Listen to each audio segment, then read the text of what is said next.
बरोबर आहे। रामटेकडी परिसरात एक पोलीस चौकी व्हावी याची मागणी भरपूर दिवसापासून आम नागरिक करत होते। याचे एक प्रस्ताव आम्ही शासनाकडे पण पाठवलेले आहे नुकतेच आणि ते शासनाकडे विचाराधीन आहे।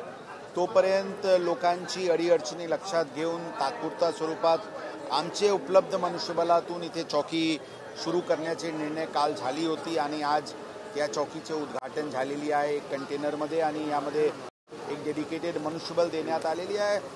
खऱ्या अर्थाने या परिसर अत्यंत जुना परिसर आहे आणि इथे थोडे स्लम एरिया पण इथे आहे आणि गुन्हेगारीचे वेगवेगळे स्वरूप या भागात काही मागचे कालापासून दिसून येत होता।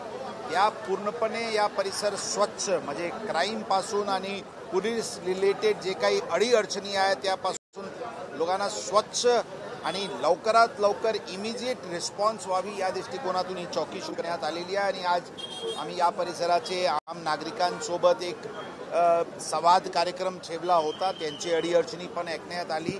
त्याची आम्ही आमची भूमिका त्यांना स्पष्ट केली। आमचे पोलीस दल कशा प्रकारचे भूमिका याचे पुढचे काळात घेतील त्यांना स्पष्ट करण्यात आलेली आहे। आम नागरिकांना पोलीस दलावर विश्वास आहे, जे अपेक्षा पण लोकांची वाढलेली आहे। त्या दृष्टिकोनातून आमचे अधिकारी कर्मचारीवर पण ते जबाबदारी आहे की लोकांची अडीअडचणी निराकरण युद्ध पातळीवर योग्य पद्धतीने आणि कायदेशीररित्याने करतील। सर, तुम्ही ज्या पद्धतीने एकीकडे तुम्ही रामटेकडी स्वच्छ करण्याचा इशारा दिलेला आहे, दुसरीकडे आज पुण्यामध्ये दिवसा ढवळ्या बाजीराव रोडवरती एका तरुणाची हत्या करण्यात आलेली आहे। काय नेमकी त्याच्याबद्दलची काय? बरोबर आहे, ते केस सध्या तपासावर आहे। घटना घडलेली आहे आणि खुनाची घटना आहे, त्यामध्ये आरोपी निष्पन्न करून त्याच्यावर कारवाई करण्यात येत आहे। पूर्वीचे वादावरून हे घटना घडलेली आहे। ते काही प्रथमदर्शनी काही एक गुन्हा प्रिव्हेंटेबल होता असं म्हणता येत नाही, तरी पण जे काही गुन्हेगारी ऑन रेकॉर्ड आहे त्यांच्यावर मोठ्या प्रमाणात मोहीम सुरू करण्यात आलेली आहे। अपवादात्मक घटना मधला काही घडत असते, त्यांना पण योग्य पद्धतीने करेक्टिव्ह स्टेप्स त्या दृष्टिकोनातून पण घेण्यात येतात।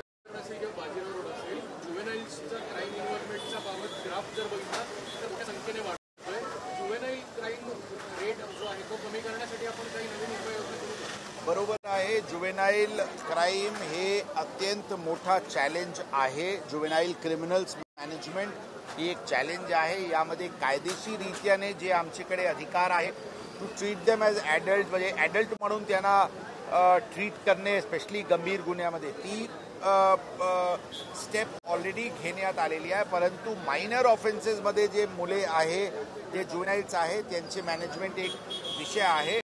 वेगवेगळे पद्धतीने त्यांचे कॅपॅसिटी बिल्डिंग म्हणजे वोकेशनल ट्रेनिंग किंवा त्यांच्यावर योग्य प्रतिबंधक कारवाई, त्याचे फॅमिली मेंबर्सले काउन्सिलिंग त्या पद्धतीने सुरू आहे आणि मला विश्वास आहे की हे पूर्ण इश्यूज पुढच्या काळात आपल्याला सुधारलेली स्थितीत दिसेल। सर, घायवळच्या संदर्भात UK कमिशनर सोबत आपण पत्रव्यवहार केलेला आहे, काय नेमकं त्याची काय अपडेट काय आहे? कधीपर्यंत घायवळ भारतात आणण्यासंदर्भातली प्रक्रिया ते पूर्ण लिगल प्रोसिजर सुरू आहे। त्यांचे पासपोर्ट रिवोक करण्यात आलेले आहे, म्हणजे त्यांचे स्टे तिथे टोटली इलिगल आहे। ते जे एजन्सीज आहेत जे गव्हर्नमेंट्स आहेत त्यांना पण त्याची कल्पना देण्यात आलेली आहे। त्यांच्यावर जे काही blue corner notice already issue करण्यात आलेली आहे। RCN बद्दलची प्रोसिजर सुरू आहे। लवकरात लवकर त्यांना आणण्यात येईल यासाठी सर्व कायदेशीर उपाययोजना सुरू आहे।